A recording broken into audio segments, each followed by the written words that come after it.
Bonsoir à tous. Et merci Seigneur pour ta présence au milieu de nous et en nous.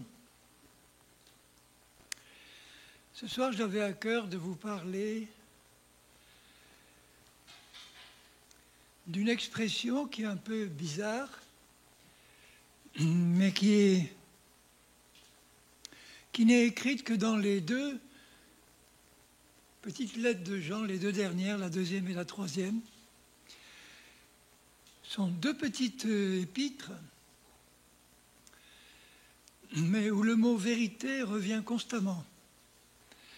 Dans la deuxième épître de Jean, je crois que le mot vérité est employé dans au moins le tiers des versets, et dans la troisième, dans la moitié des versets de ces petits épîtres, d'une douzaine ou d'une quinzaine de versets. Alors l'expression qu'il emploie, que je vais expliquer, c'est « marcher dans la vérité ». Il ne dit pas « marcher selon la vérité » ou « connaître la vérité », mais il dit « marcher dans la vérité ». C'est comme si on était plongé dedans, marcher dans. Et marcher, ce n'est pas seulement connaître. Marcher, c'est un mode de vie. C'est une marche quotidienne dans la vérité. Alors, je vais commencer par vous lire ce que Jean écrit dans la seconde épître. Voilà ce qu'il dit. L'Ancien, il s'appelle l'Ancien, à Kyria, on ne sait pas qui c'est Kyria, bon, ou c'est une chrétienne, ou c'est la dénomination d'une église. Kyria, l'élu, et à ses enfants, que j'aime dans la vérité. Vous voyez la même expression. Marcher dans, aimer dans. Parce qu'il y a un rapport étroit entre l'amour et la vérité. Là où il y a la vérité, il y a la présence de Dieu, qui est vérité. Dieu est amour. Donc, quand il y a la vérité, il y a l'amour. On peut voir le degré de vérité qu'il y a dans nos vies en fonction du degré d'amour qu'on manifeste. Alors si on s'observe dans nos paroles, dans nos comportements, on peut être capable de voir quelle est, je dirais, la quantité de l'amour de Dieu, pas n'importe quel amour, qui se manifeste dans notre vie, dans notre marche. Et on pourra voir dans cette mesure quelle est la mesure de vérité qui se trouve en nous et dans laquelle nous marchons. Que j'aime dans la vérité, et ce n'est pas moi seul qui les aime, ces enfants, mais aussi tous ceux qui ont connu la vérité, à cause de la vérité qui demeure en nous. Tous les mots sont importants. Il parle de connaître la vérité qui demeure en nous. Où est-ce qu'elle demeure, la vérité? Dans notre cœur. Parce que c'est le cœur qui croit. La tête, elle comprend. Une fois qu'on a compris, on croit, ça rentre dans le cœur. Ça fait partie du trésor, du bon trésor de notre cœur. Et ce qui se trouve dans notre cœur, c'est ce qui conditionne notre marche. C'est ce qu'on met dans notre cœur qui conditionne nos paroles, nos actes. Donc il y a connaître la vérité, garder la vérité, et ensuite marcher et aimer dans la vérité. Cette vérité qui sera avec nous pour l'éternité, que la grâce, la miséricorde et la paix soient avec vous de la part de Dieu le Père et de la part du Seigneur Jésus-Christ, le Fils du Père, dans la vérité et dans la charité ou dans l'amour. Vous voyez que quand on est dans l'amour, dans la vérité,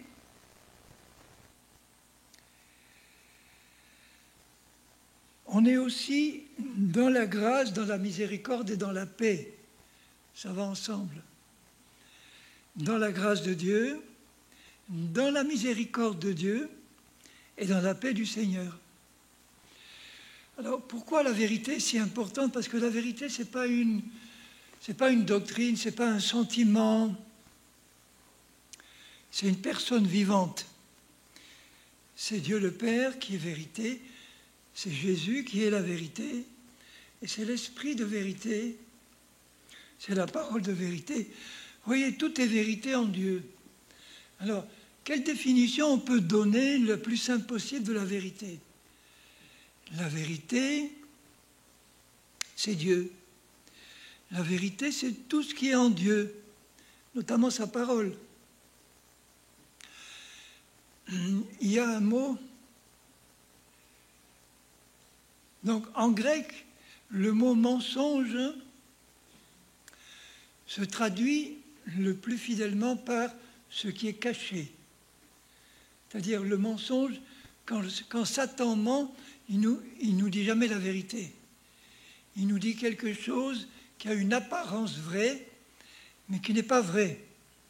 Il faut donc sonder pour savoir si ce qui nous est présenté, c'est vraiment la vérité de Dieu. Et le mot vérité en grec, il est intéressant, c'est aletheia, a privatif, ça veut dire sans, et letheia, ça veut dire ce qui est caché. Vérité de Dieu, ça veut dire que quand Dieu se révèle et nous révèle quelque chose, il ne cache rien. Il dit tout. Il dit ce qu'il y a dans son cœur. On peut être sûr que quand on lit, quand on étudie la vérité, il n'y a rien que Dieu veut nous cacher. Tandis qu'avec Satan, il veut tout nous cacher pour nous entraîner dans le mensonge. Et il s'y entend bien pour présenter le mensonge de manière à ce qu'il nous fasse croire que c'est la vérité. Vous comprenez bien que s'il arrivait en disant « Écoute, je vais te présenter une doctrine qui est un gros mensonge et je vais te demander de la croire », il n'y a que les fous qui diraient oui. Donc il le sait. Et il s'y entend pour nous présenter tous ces mensonges. Les mensonges de Satan, c'est quelque chose où il y a la mort dedans. Il n'y a pas un brin de vie.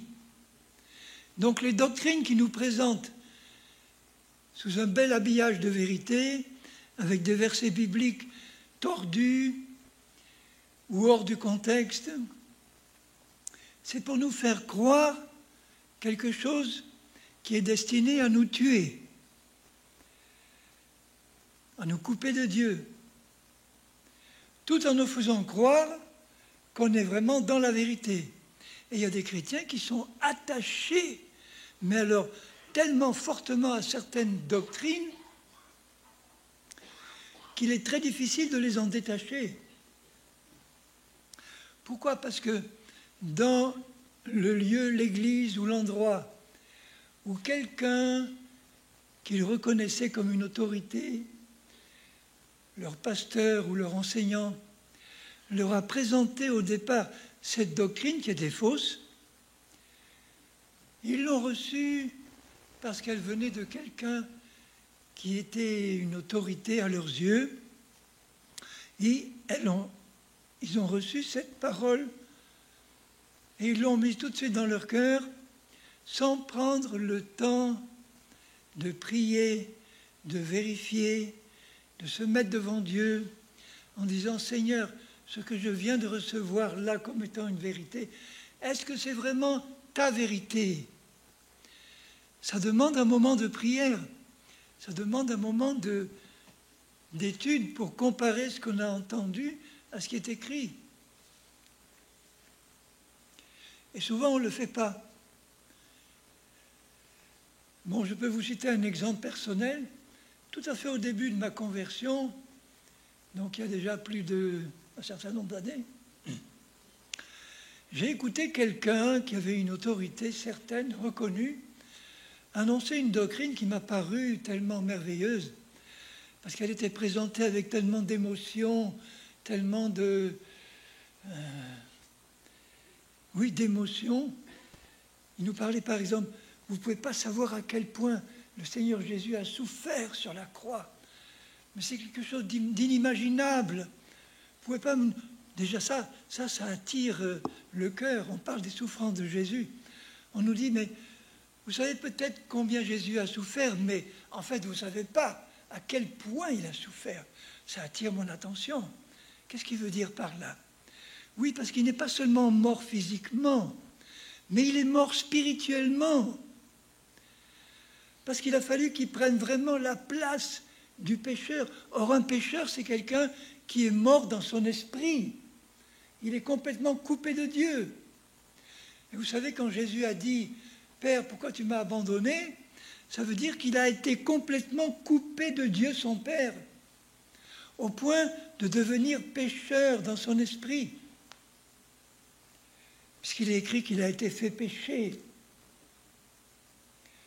Donc il est mort spirituellement. Et ça a été une souffrance terrible. Donc quelle a été la conséquence? C'est qu'il est allé, quand il est mort, en enfer, pour prendre la place du pécheur, pour expier dans les souffrances terribles de l'enfer. Il est allé pendant 3 jours. Et ensuite, Dieu le Père l'a fait naître de nouveau dans son esprit, et il est ressuscité physiquement. Vous voyez que ça a un bel aspect, ça prend les tripes, c'est plein d'émotions. Et puis il y a une certaine logique. Oui, Jésus, il a dû prendre complètement la place du pécheur, jusqu'au bout. Seulement, il y a plusieurs problèmes là. Le premier problème, c'est que quand on entre en enfer, on n'en sort pas. C'est pour toujours. Mais le plus grave problème, c'est que on oublie que Jésus est Dieu le Fils. On oublie qu'il est écrit dans la parole, dans plusieurs passages, qu'il a pris nos péchés dans son corps. Colossiens dit dans le corps de sa chair. 1 Pierre 2, 23 dit, il a pris nos péchés dans son corps. Parce que son corps physique, sa chair physique, c'était la seule partie de son être qui pouvait mourir. Étant Dieu, Dieu ne peut pas mourir spirituellement. C'est une abomination. Ils ne se rendent pas compte, et cette doctrine-là, il y a des millions de chrétiens, des dizaines de millions dans le monde, y compris les plus grands évangélistes américains modernes, qui l'enseignent. Je ne vais pas citer le nom. Mais j'ai écrit personnellement avec à l'un d'eux, pour lui dire, ta doctrine, elle est fausse, mon frère. Tu prives Jésus de sa divinité. Et c'est grave. C'est un autre Jésus qui a annoncé. Il m'a répondu, non, non, c'est toi qui te trompes. T'as rien compris.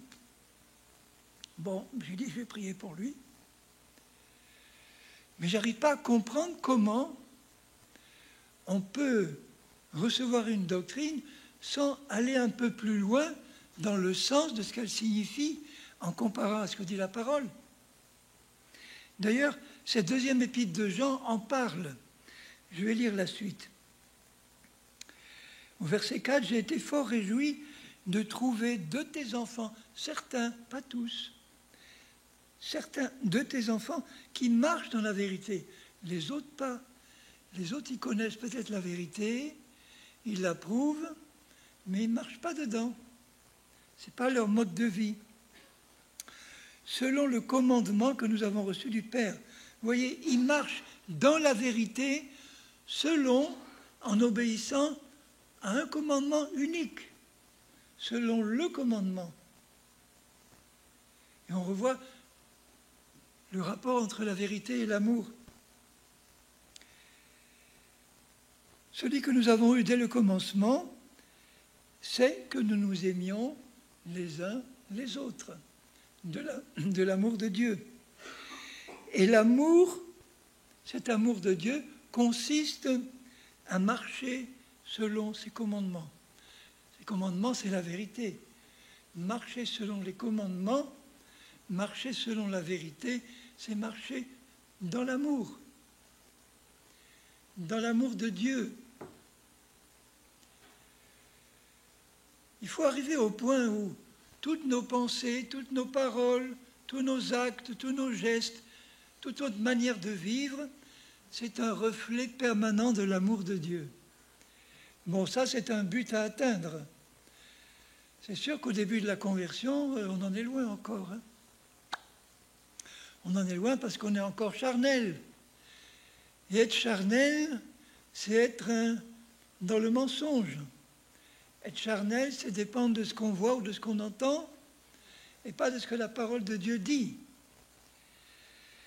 C'est un peu difficile à comprendre que ce qu'on voit ou ce qu'on entend, très souvent, le plus souvent dans notre monde matériel, qui est dans la chute, qui est contrôlé par Satan, la plupart du temps, ce qu'on voit ou ce qu'on entend, c'est contraire à ce que Dieu dit. C'est un mensonge. C'est une réalité, et on confond réalité et vérité. La réalité, c'est ce qu'on vit dans notre monde matériel. Mais ce n'est pas la vérité de Dieu. Et c'est ça qui trompe beaucoup de chrétiens. Ils s'imaginent, parce qu'ils sont en train de vivre quelque chose dans la réalité, que c'est la vérité de Dieu. C'est faux.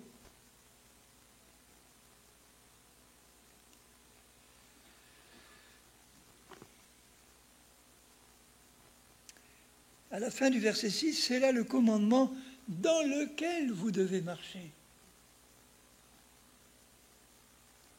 Comme vous l'avez appris dès le commencement.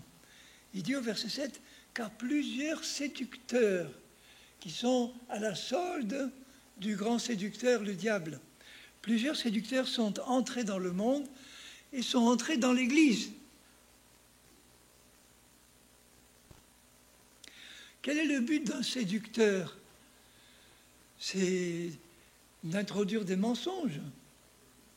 C'est de séduire. Le Seigneur, il ne séduit pas, il convainc.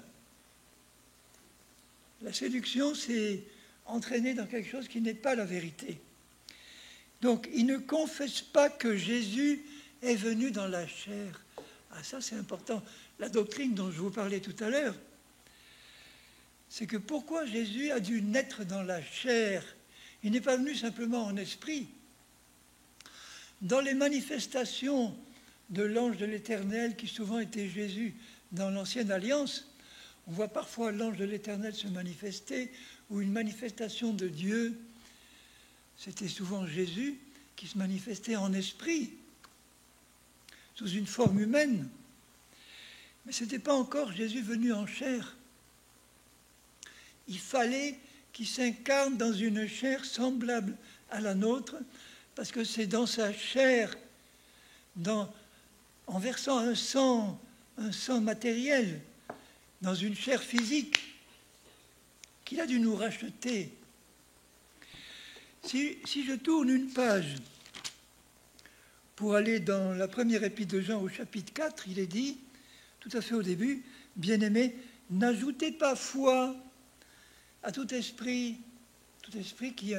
qui contrôle les séducteurs, mais éprouvez les esprits, éprouvez ce qu'ils vous racontent. » Parce que ces esprits-là, ils parlent par une bouche humaine, la plupart du temps. Ou alors, ils nous injectent leurs pensées. Éprouvez les esprits pour savoir s'ils sont de Dieu, s'ils sont vrais. Car plusieurs faux prophètes sont venus dans le monde. Et ces faux prophètes sont inspirés par un esprit qui est celui de Satan.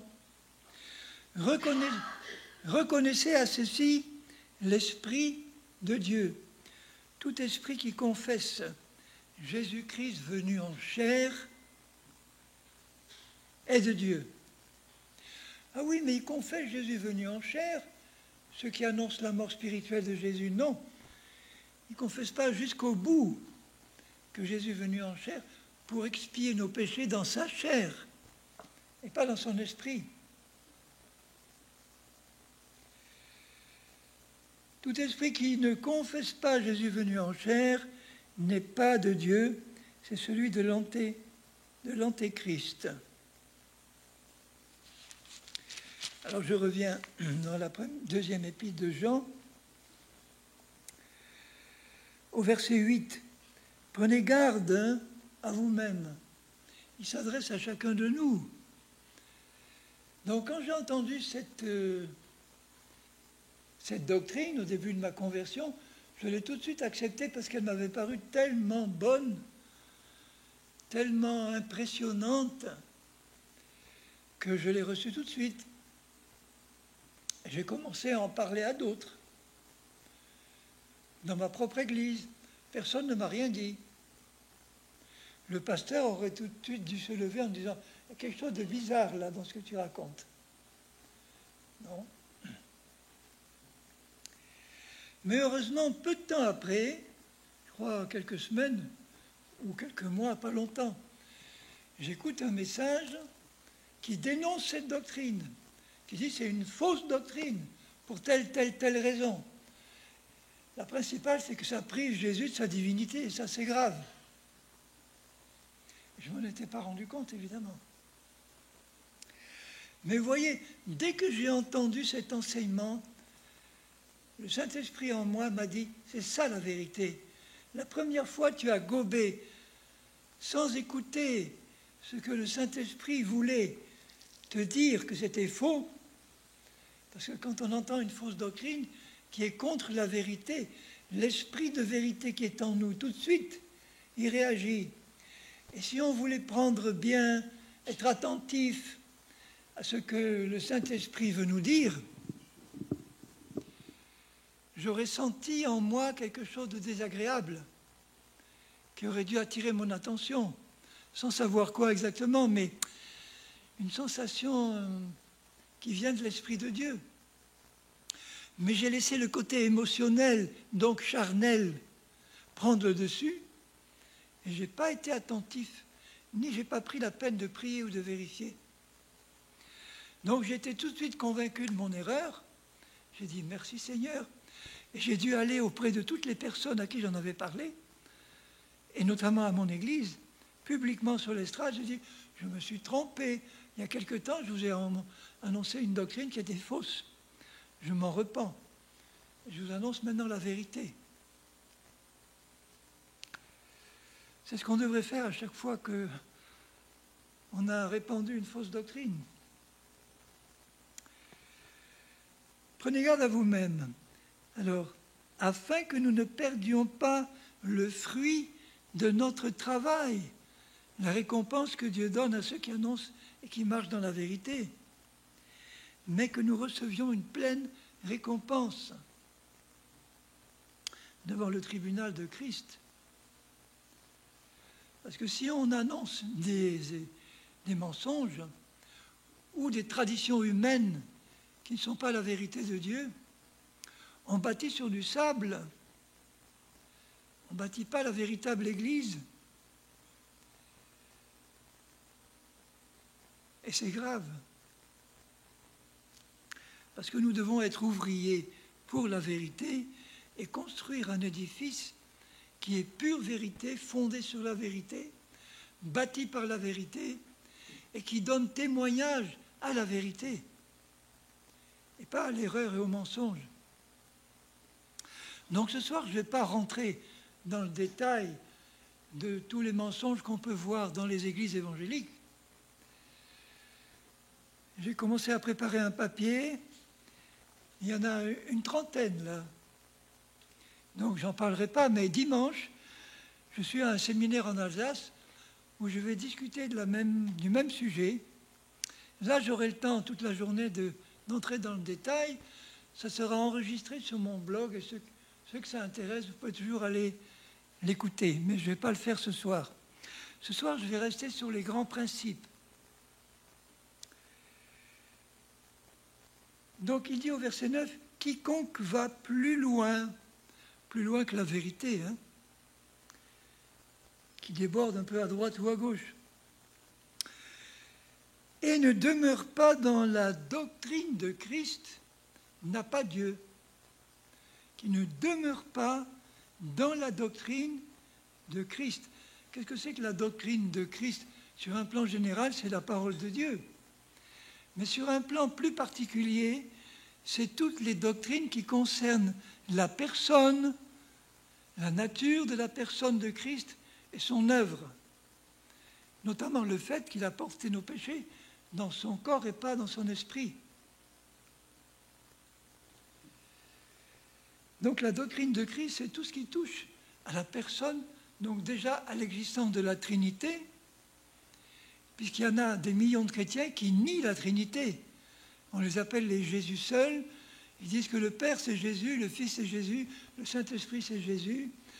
En fait, c'est Dieu qui change de casquette selon les moments et les circonstances, mais qu'il n'y a qu'une personne qui prend plusieurs formes, 3 formes différentes. C'est faux. C'est une fausse doctrine. Il y a un seul Dieu qui se manifeste éternellement et simultanément en 3 personnes distinctes mais non séparées. Le Père étant la plus grande et les autres sont égales au Père en divinité mais n'ont pas la même fonction. Donc ça encore, c'est une doctrine grave.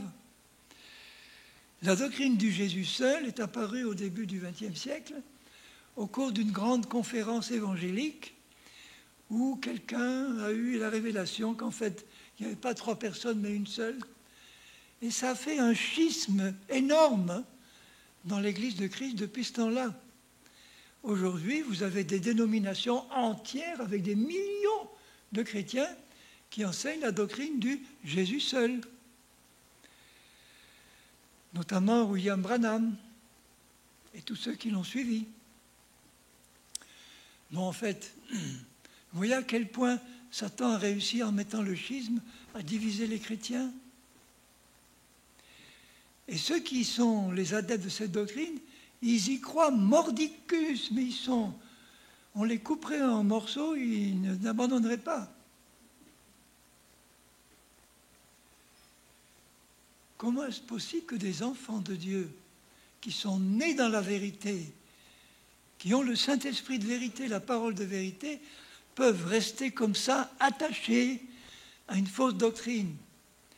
Parce qu'ils sont attachés de manière viscérale à une personne qui, au départ, a lancé cette doctrine et qu'ils ont pris comme un envoyé, un saint envoyé de Dieu, auquel il ne faut surtout pas toucher. Mais qui s'appelle Luther, Branham ou quiconque, ce n'est pas eux qui comptent. Vous avez des luthériens qui sont attachés mordicus à la doctrine de Luther. Parce que Luther, c'est un grand homme, c'est un grand réformateur qui a compris des choses, mais pas toutes. Il baptisait des bébés. Et les luthériens baptisent des bébés, comme les réformés.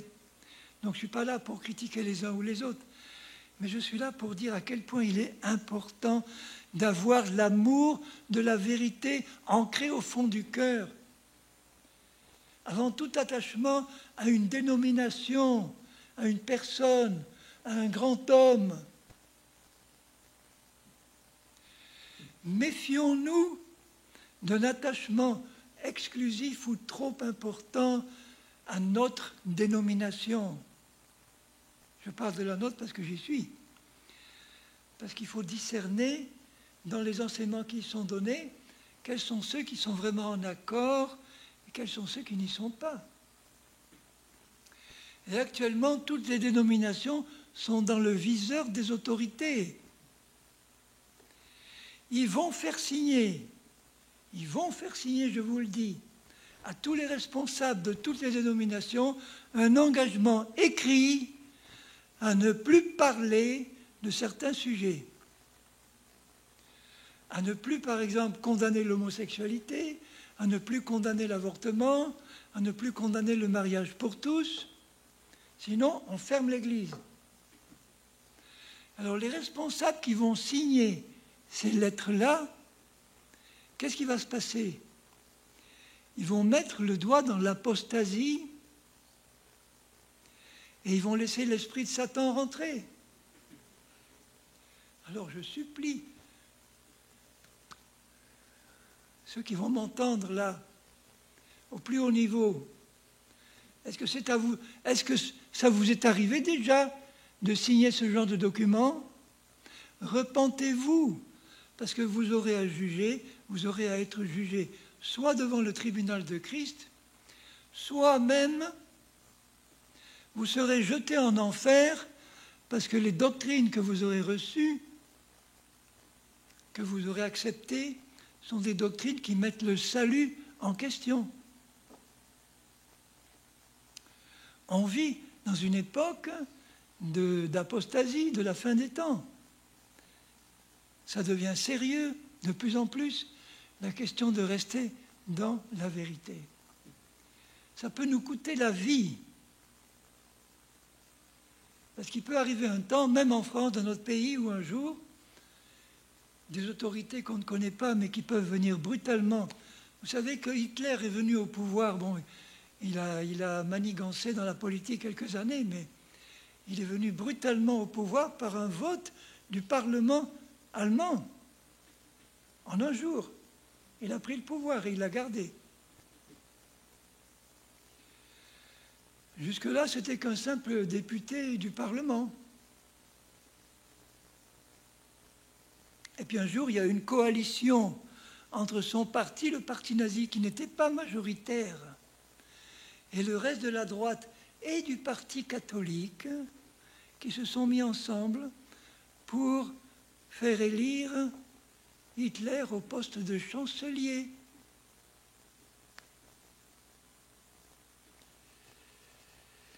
Bon. Je ne comptais pas parler de tout ça, mais enfin, c'est venu. Donc, au verset 9, « Quiconque va plus loin ne demeure pas dans la doctrine de Christ, n'a pas Dieu. » Vous voyez ce qu'il dit? Demeurer jusqu'au bout, demeurer, rester. Celui qui demeure en moi et en qui ma parole demeure. Celui qui demeure dans cette doctrine a le Père et le Fils. Si quelqu'un vient à vous et n'apporte pas cette doctrine de Christ, ne le recevez pas dans votre maison, ne lui dites pas « salut », car celui qui lui dit « salut » participe à ses mauvaises œuvres. Donc il parle de la doctrine de Christ. Là, je pense qu'il parle de tout ce qui touche à la personne et à l'œuvre de Christ. Il ne parle pas de certains points de doctrine qui sont moins... Bon, tout est important dans la parole de Dieu, mais il y a des doctrines qui n'ont pas les mêmes conséquences graves que certaines qui sont vraiment fondamentales.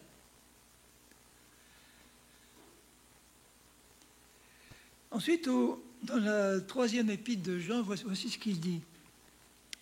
L'Ancien, à Gaius, le bien-aimé, que j'aime dans la vérité. Il reprend ce terme. Vous voyez, aimer ou marcher dans la vérité, ça veut dire être plongé dans un bain de vérité. Au point que, quand on est dans ce bain de vérité, on ouvre toutes les portes et les fenêtres de notre âme pour laisser rentrer au maximum cette vérité dans notre cœur. Vous voyez l'image? Je baigne dans un bain de vérité. Je m'y plonge. Déjà quand Jésus dit « Celui qui est en moi et en qui je demeure », en Christ, nous sommes en Christ et il est en nous. Il emploie les mêmes expressions. Nous sommes dans la vérité est en nous. Parce que Christ est la vérité. Donc réalisons que quand nous sommes en Christ, nous sommes dans un bain vivant de vérité. Et quand on ouvre notre cœur pleinement, sans retenue, sans rien garder, en disant « Jésus, je veux être rempli de vérité. Je ne veux pas qu'il y ait dans le fond de mon cœur le moindre mensonge, le plus petit mensonge, la plus petite tradition humaine. La moindre petite tradition humaine, c'est un fil à la patte. C'est une chaîne. Ça nous empêche de courir librement dans notre marche chrétienne. On est entravé. Et plus il y a de fils, plus c'est dur d'avancer. Donc on doit avoir un tel amour de la vérité dans notre cœur qu'on doit dire, Seigneur, je veux être constamment plongé dans un bain de vérité. Plongé en toi. Être plongé en Christ, ça veut dire quoi? Réaliser qu'on est en permanence en Christ, qu'on vive, qu'on dorme, qu'on réalise qu'on est dans un bain de Christ. On est en lui. Tu peux t'imaginer être en Christ, dans un bain vivant de vérité. Mais ça ne suffit pas d'être en Christ. Une fois que tu es en Christ, tu dois ouvrir ton cœur pour laisser rentrer tout ça. Pour que Christ soit en nous. Que la vérité soit en nous. Dans notre intelligence, dans notre cœur, dans notre âme. Que notre âme soit de plus en plus remplie de vérité. Que ça coule, que ça coule, que ça déborde. Plus la vérité, qui est aussi la parole, va rentrer en nous, plus elle va nous laver. Ça vaut la peine de passer chaque jour un petit moment de méditation, de lecture intelligente, de méditation, de réflexion sur un passage de la parole. Même si c'est 5 minutes, et quand on y prend goût, ça devient une demi-heure. Mais qu'est-ce que c'est qu'une demi-heure dans 24 heures? Et même si vous relisez 10 fois, 20 fois le même passage au cours du mois, est-ce que vous vous nettoyez tous les jours un peu? Est-ce que vous vous douchez tous les jours un peu ou tous les 2 jours? Enfin bon. C'est pas parce que je me suis douché aujourd'hui que je vais dire maintenant j'ai plus besoin de douche pendant 1 mois. C'est la même douche, c'est la même eau qui passe sur moi, mais à chaque fois, ça me nettoie. Ça me purifie. Et une bonne douche de la parole de Dieu, une bonne douche du Saint-Esprit, un bon moment à passer en priant en langue, ça nettoie, ça édifie, ça fait évacuer quelques erreurs et quelques mensonges, ça révèle quelques vérités. Quand il est dit que celui qui parle en langue, il s'édifie lui-même, l'édification spirituelle, c'est jeter dehors une erreur et laisser rentrer une vérité. Ça édifie.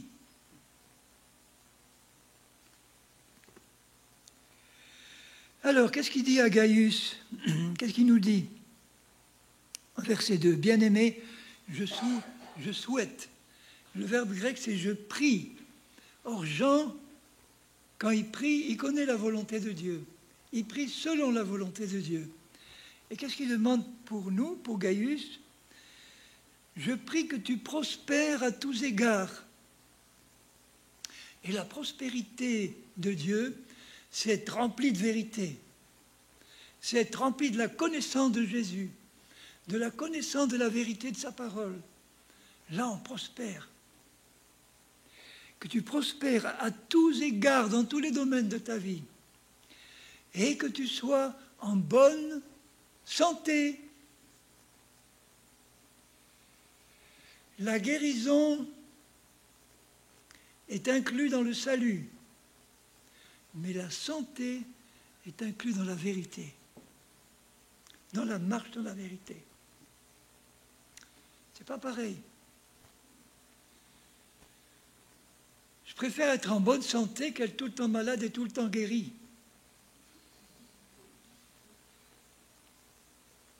C'est la volonté de Dieu. Comme prospère l'état de ton âme. Parce que mon âme, quand elle est remplie de la vérité de Dieu, de la vie, n'oubliez pas que la vérité, c'est la vie de Jésus lui-même. C'est un fleuve de vie. C'est un fleuve vivant. C'est Jésus. C'est surtout pas une doctrine. C'est Jésus. C'est Jésus qui est dans ce livre. J'ai été fort réjoui lorsque des frères sont arrivés et ont rendu témoignage de la vérité qui est en toi. C'est pour ça qu'il marche dans la vérité, parce qu'elle est en lui, dans son cœur. Et il dit, je n'ai pas de plus grande joie. C'est notre Dieu qui parle là. Je n'ai pas de plus grande joie que d'apprendre que mes enfants marchent dans la vérité. La vérité, c'est leur manière de vivre, leur manière de marcher. Ils marchent dans la mise en pratique de la vérité de Dieu. Ils ont le souci, le désir de progresser constamment dans la marche fidèle dans la vérité de Dieu. De la connaître toujours mieux, de la mettre en pratique, de la vivre, et pas de la mettre en pratique comme les Juifs faisaient pour la loi de Moïse. Comment ils faisaient? Ils s'efforçaient de l'apprendre par cœur et d'obéir par leur propre force. Ça ne marche pas avec les chrétiens.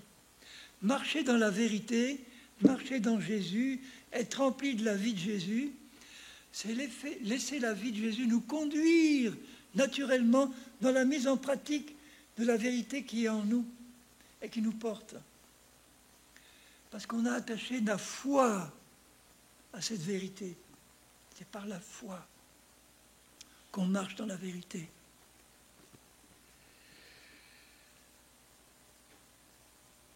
Alors Seigneur notre Père, nous voulons vraiment remplir ton cœur de joie, puisque tu nous dis qu'il n'y a pas de plus grande joie pour toi que de nous voir marcher, vivre dans la vérité. Ça doit être un sujet de prière aussi constant pour nous. Aide-moi à marcher dans la vérité, Seigneur. Si je marche dans un seul mensonge, il y a encore quelque chose de Satan qui me contrôle. Quelque chose du père du mensonge. Je ne veux plus rien avoir avec le père du mensonge, rien. Je veux que tous les fils soient coupés. Il faut que ce soit un désir de notre cœur, mais vraiment, quelque chose qui nous prend à cœur. Seigneur, je veux que tu travailles en moi pour mettre en lumière, mais alors faire sortir, mettre en lumière tous les mensonges que je crois vrais, qui me retiennent. Pour citer un autre petit exemple, je parle quelquefois à des chrétiens qui me disent « Moi, je suis convaincu, mais alors convaincu, que jamais une chrétienne ne devrait imposer les mains à un malade quelconque. Ce n'est pas permis aux femmes, que les pasteurs et les anciens.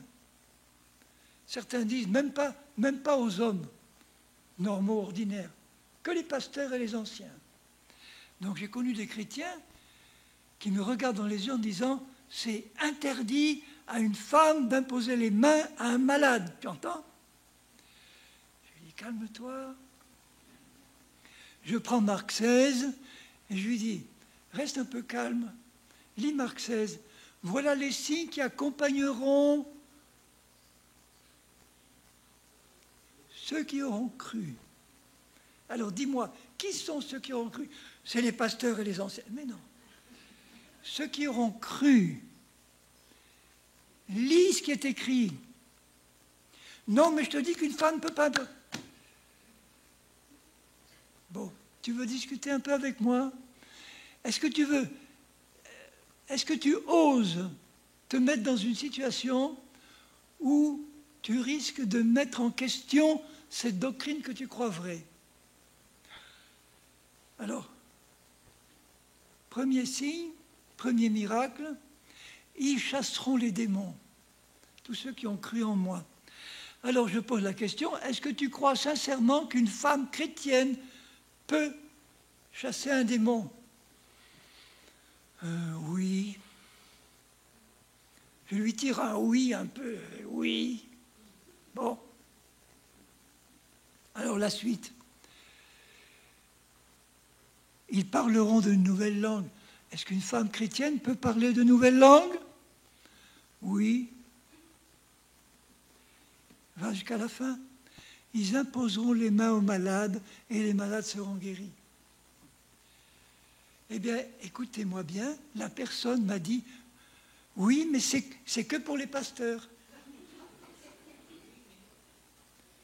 Oui, c'est tellement incrusté.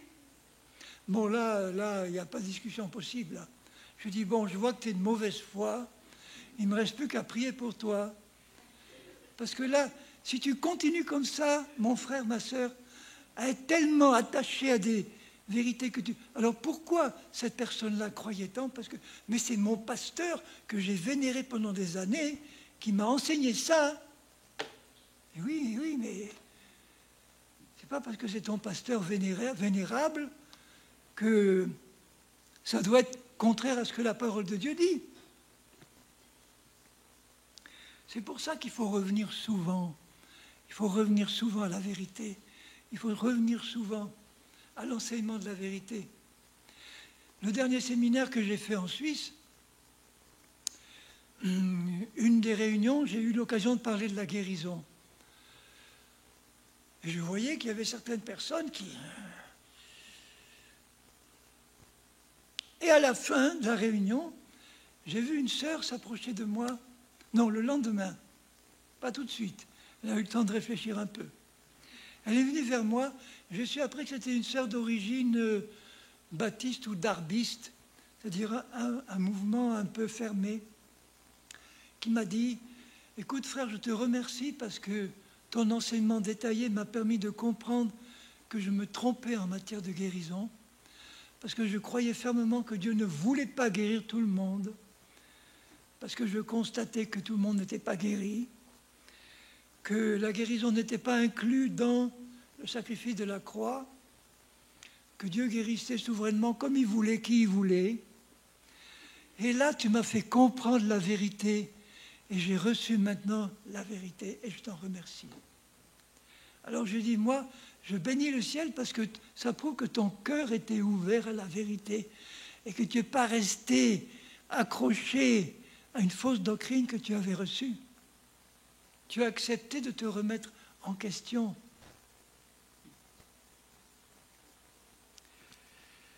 Alléluia. Donc je suis au verset 5 de la 3e épître de Jean. Bien-aimé, tu agis fidèlement dans ce que tu fais pour les frères. Pourquoi il agit fidèlement? Parce qu'il marche dans la vérité. Parce qu'il a la vérité en lui, donc parce qu'il marche dans l'amour. Donc il agit fidèlement dans tout ce qu'il fait envers les frères, fidèlement par rapport à la vérité. Et même pour les frères étrangers, lesquels ont rendu témoignage de l'amour,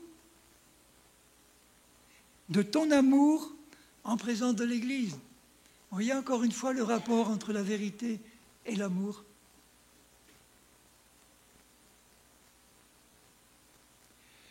Si Dieu te fait comprendre qu'à certains moments, tu manques d'amour, ça nous arrive à tous, d'avoir un moment où on manque d'amour. On a une réaction de colère, d'animosité, ou pendant ce moment-là, manifestement, ce n'est pas l'amour qui sort. Ça doit tout de suite attirer notre attention sur le fait que ça prouve qu'on est encore attaché à des mensonges. Ce n'est pas pour être condamné que je le dis, ni que Dieu il ne veut pas nous condamner. Il veut nous dire, mets-toi en question parce que dans ton cœur, il y a encore quelque chose que je veux enlever, qui explique pourquoi tu as cette réaction-là. Et souvent, la cause profonde, c'est une mauvaise compréhension de la vraie nature de Dieu. Ce sont souvent des personnes qui ont peur de Dieu, qui ont peur d'être jugées, condamnées, frappées par Dieu parce qu'elles font mal quelque chose, ou qu'elles ne font pas assez bien, ou pas suffisamment. Et donc, qui ont la crainte d'être jugées par Dieu. Alors que Dieu n'est pas là pour les juger. Dieu est là pour les regarder avec beaucoup d'amour et pour leur dire, écoute, je ne suis pas là pour te juger, je suis là pour te révéler qu'il y a quelque chose que je veux te faire comprendre. Et la première chose que je vais te faire comprendre, c'est l'amour que j'ai pour toi, pour t'aider en permanence à évacuer tous ces mensonges de ta vie, pour te faire marcher dans la vérité, c'est-à-dire marcher dans la miséricorde, marcher dans la paix, marcher dans la joie, marcher dans l'amour, être libéré de toute condamnation, de toute culpabilité qui vient toujours du malin.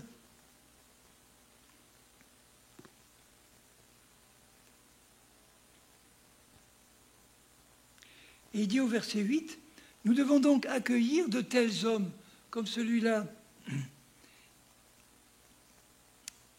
comme ceux dont il parle là, il parle d'étrangers qui sont passés pour le service de Dieu, pour le nom de Jésus-Christ. Nous devons donc accueillir de tels hommes afin d'être ouvriers avec eux pour la vérité. Ouvrier pour la vérité, ça veut dire que maintenant que je suis dans la vérité et que la vérité est en moi, je vais pouvoir travailler pour la vérité, c'est-à-dire la répandre, et pas seulement répandre la vérité, mais répandre la vie qui est en moi à cause de la vérité qui est en moi et dans laquelle je suis. Parce que ça sort, quand une parole de vérité sort de la bouche de quelqu'un qui marche dans la vérité, elle est remplie de vie. Ce n'est pas seulement une parole qui est assénée comme ça, qui est sortie de la Bible. C'est une parole qui est enveloppée de vie, qui est donnée dans la vie, c'est-à-dire dans l'amour. Au verset 9, il dit « J'ai écrit quelques mots à l'Église, mais Diotrephe, alors là, Diotrephe, qui c'est celui-là? Qui aime à être le premier. » Il y en a beaucoup aujourd'hui qui aiment à être les premiers. Hein, qui aiment à être le premier parmi eux, ne nous reçoit pas. Donc, Diotrephe, c'était quelqu'un qui ne marchait pas dans la vérité. Il pouvait être né de nouveau, il pouvait être chrétien né de nouveau, mais il ne marchait pas dans la vérité. Parce que déjà, il aimait à être le premier. Or, quelqu'un qui aime à être le premier, c'est un orgueilleux. Il ne faisait pas comme Jésus, qui était le premier, mais qui, lui, aimait être le dernier, le serviteur. Alors, il ne nous reçoit pas. Donc, ce Diotrephe, il ne recevait pas ceux qui marchaient dans la vérité. Pourquoi? Parce qu'ils étaient dangereux pour lui. C'est pourquoi, si je vais, je rappellerai les actes qu'il commet en tenant contre nous de méchants propos.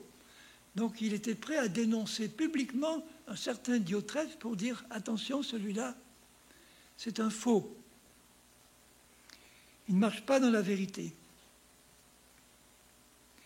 Et non content de cela, donc il dit des méchants propos, il ne reçoit pas les frères qui marchent dans la vérité. Et ceux qui voudraient les recevoir, il les empêche et les chasse de l'Église. Vous voyez que dès le début, il y avait des problèmes dans les églises. Hein. Je suis allé prêcher un jour dans un petit groupe, dans une région de la France, qui était sorti d'une église parce qu'ils ne pouvaient plus supporter. Je leur ai dit, mais qu'est-ce qui se passe? Pourquoi vous êtes sortis? Parce que notre pasteur était devenu tellement contrôleur, tellement exigeant dans son contrôle permanent de nos vies, qu'il avait fini par nous demander, toujours pour une bonne raison, de lui communiquer systématiquement tous nos relevés de compte bancaire. Chaque mois. Mais oui, c'est vrai. Tout ça, c'est pour soi-disant les aider à bien gérer leurs finances. Parce qu'il y en a beaucoup qui ne savaient pas gérer. Et puis en passant, pour voir s'ils versaient une dîme. Alors, ça, c'était une manifestation extrême. Mais il y avait tout un ensemble de manipulations, de contrôles, de menaces. Dans un autre pays où je suis allé prêcher, une grande église, j'ai rencontré certains des fidèles qui étaient partis. Ils ont dit, tu sais pourquoi on est partis? Parce qu'on était menacés de malédiction par le pasteur si jamais on osait partir. Si vous partez de notre église, vous n'êtes plus sous la bénédiction parce que notre église, elle est bénie par Dieu. Vous devez sentir en vous que c'est votre place. Et si vous partez, vous allez à la malédiction. Donc il les maudissait. Il y en a qui ont dit, bon, puisque c'est ça, on part. Et ils ont été bénis.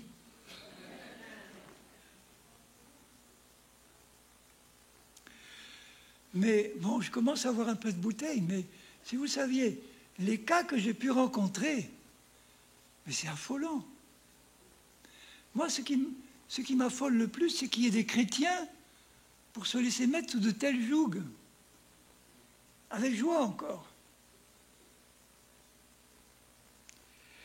Bien-aimé, n'imite pas le mal, mais le bien. Celui qui fait le bien est de Dieu. Celui qui fait le mal n'a pas vu Dieu. Tous, et la vérité elle-même, rendent un bon témoignage à Démétrius.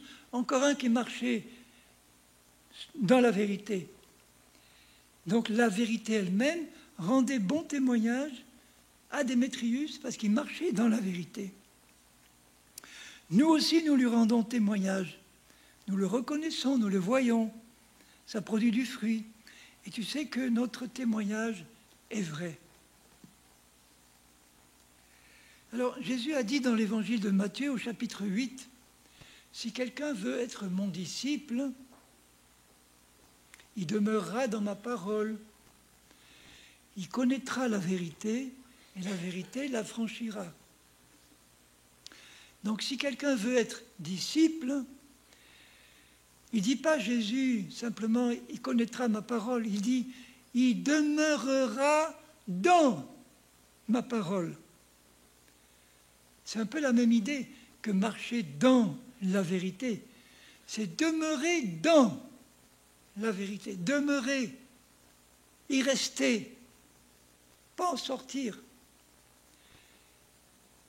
Et comment il peut le faire? D'abord, il faut avoir reçu l'amour de la vérité. Dieu veut donner l'amour de la vérité à tous ses enfants. Mais il faut qu'ils le reçoivent, ce cadeau. C'est pour ça que je le dis souvent, il faut que, si vous ne l'avez pas fait, vous le fassiez maintenant. Parce que Dieu, notre Papa, veut tout de suite qu'on établisse ce rapport entre lui et moi, entre lui et nous. Il nous dit à chacun de nous, je veux te donner à toi l'amour de la vérité. Parce que l'amour de la vérité, ce n'est pas nous qui le fabriquons. C'est un don qui vient de Dieu, qui est la vérité. Dieu aime forcément la vérité puisqu'il est la vérité. Mais il veut nous le donner, cet amour. Donc il te dit, est-ce que tu veux recevoir ce don-là? Est-ce que tu veux recevoir l'amour de la vérité qui vient de moi? Et tu dois lui dire une fois pour toutes, oui Seigneur, je reçois maintenant dans mon cœur l'amour de la vérité qui vient de toi. Et je reste là. Je ne change pas d'avis. Une fois que c'est fait une fois pour toutes. Donc s'il y avait quelqu'un ici qui n'avait pas reçu l'amour de la vérité, eh bien je vous propose de le faire maintenant tout simplement, en vous mettant devant Dieu, et en lui disant, Seigneur, je sais que tu veux donner à tous tes enfants l'amour de la vérité, parce que l'amour de la vérité, c'est l'amour de toi et de ta parole. Donc, je le reçois maintenant. Je prends maintenant ce cadeau que tu me donnes. Et je te remercie parce que tu viens de me donner, je l'ai pris, l'amour de la vérité. Et je ne vais jamais revenir sur cette décision. J'ai reçu l'amour de la vérité. Alors ça, c'est le point de départ. Ensuite, ça va me permettre de marcher selon cet amour de la vérité.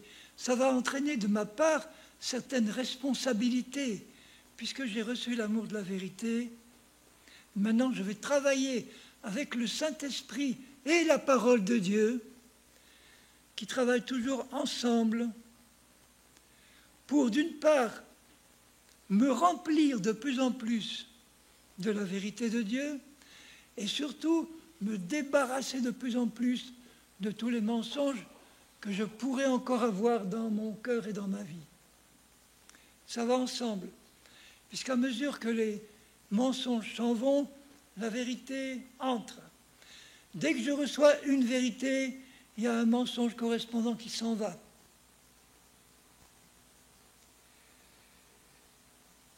Et pourquoi il faut avoir ce désir de travailler avec Dieu dans ce sens? Travailler avec Dieu, c'est lui qui fait le plus de travail. Et moi, je l'accompagne, je le suis. C'est lui qui me guide. Parce qu'il y va de la joie du cœur de mon Père, puisque je lui communique une joie maximum de m'apprendre à marcher dans la vérité. Il y va aussi du fruit que je vais porter dans ma vie. D'ici l'enlèvement, ou d'ici notre départ dans l'au-delà, on a un témoignage à donner. Vous voyez, toutes ces personnes qu'il cite là, qui marchent dans la vérité, il les cite, on voit encore leur nom 2000 ans après. Ce Gaius, ce Démétrius, ce Kyria, c'est des personnes que Dieu a repérées au point de les inscrire éternellement dans sa parole. Donc on a un témoignage à donner devant les anges de Satan, Satan devant Dieu, les anges de Dieu devant le monde. On a un témoignage de vérité à donner dans nos vies, à vivre dans la vérité, à éliminer de notre vie les situations, les comportements, les choses, les paroles, les actes, les situations qui prouvent que je ne marche pas encore dans la vérité dans ce domaine-là. Je dois laisser Dieu fouiller dans tous les recoins, parce qu'il veut faire un travail parfait. Vous savez qu'il nous amène à la perfection. Donc je dois désirer travailler avec Dieu pour me perfectionner de plus en plus. C'est une progression. Allons de progrès en progrès dans la connaissance de la vérité. Restons plongés en permanence dans un bain de vérité.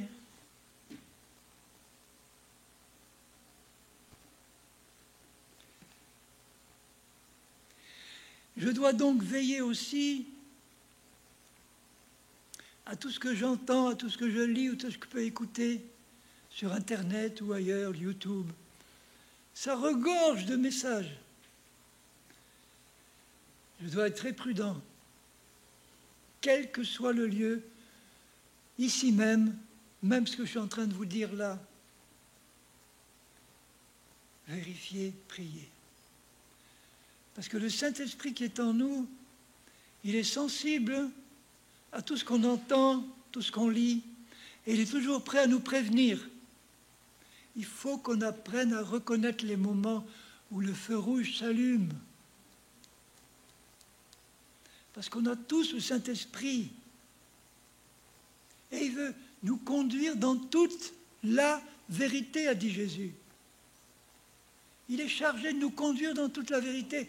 Et il a besoin d'un cœur malléable, d'hommes et de femmes, de fils et de filles de Dieu, qui ne sont pas attachés sans avoir vérifié, sans avoir contrôlé toutes les doctrines auxquelles ils sont attachés.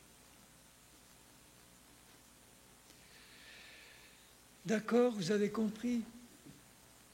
On peut compter sur l'aide de Dieu. Ah, je vous assure, quelqu'un qui veut vraiment marcher dans la vérité, qui veut apprendre à marcher dans la vérité, qui veut progresser dans la marche de la vérité, le cœur de Dieu se réjouit au maximum et on peut bénéficier de son aide puissante et de son amour. Lui, il voit parfaitement tout ce qu'il y a au fond de notre cœur. Il voit. Nous, on ne voit pas grand-chose. À moins d'être éclairé, d'être illuminé par la vérité et le Saint-Esprit. Donc, je vais en rester là. On va prier un moment, si vous voulez bien, là d'abord ici, puis ensuite pour 2 ou 3 besoins. Seigneur notre Père, nous voulons tous ensemble nous incliner devant toi, parce que nous savons qu'il n'y a pas de vérité en dehors de toi. Toi, tu es la vérité. Seigneur Jésus, tu es la vérité. Saint-Esprit du Dieu vivant, tu es l'Esprit de vérité. Ta parole est la vérité. Nous sommes des enfants nés de la vérité, nés dans la vérité. Seigneur, nous avons reçu l'amour de la vérité. Et Seigneur, nous te disons que nous te faisons confiance maintenant pour être conduits pas à pas, progressivement, dans toute la vérité. Seigneur, je te prie pour chacun de nous, que tu ôtes de nos vies tout ce qui peut être tradition des hommes, tout ce qui peut être mensonge déguisé, tout ce qui peut être fausse doctrine, tout ce qui peut freiner notre course, notre marche vers l'avant. Je te prie pour notre assemblée, notre Église, pour notre frère Saverio, pour tous ceux qui ont une responsabilité, Alex, d'autres, pour moi-même, pour nous tous, Seigneur, nous tous. Travaille dans nos cœurs et dans nos vies, Seigneur. Que nos cœurs soient malléables, prêts à nous mettre en question sur les points où nous ne serions pas en accord avec la vérité. Et je sais que cette prière, tu l'entends et tu l'exauces. Parce que tu voudrais que ce lieu soit un monument pour la vérité, soit un phare de vérité. Et Seigneur, si c'est le désir de nos cœurs, c'est ce que tu vas faire. Dans ce monde qui est sous la domination du malin, dans un monde chrétien qui est en général dans l'apostasie ou dans beaucoup d'erreurs et de traditions, Seigneur, que notre assemblée soit un phare de vérité, qui attire ceux qui aiment la vérité, qui attire la présence du Dieu de vérité, la manifestation du Dieu de vérité.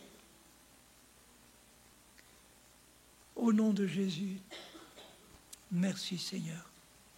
Amen, amen.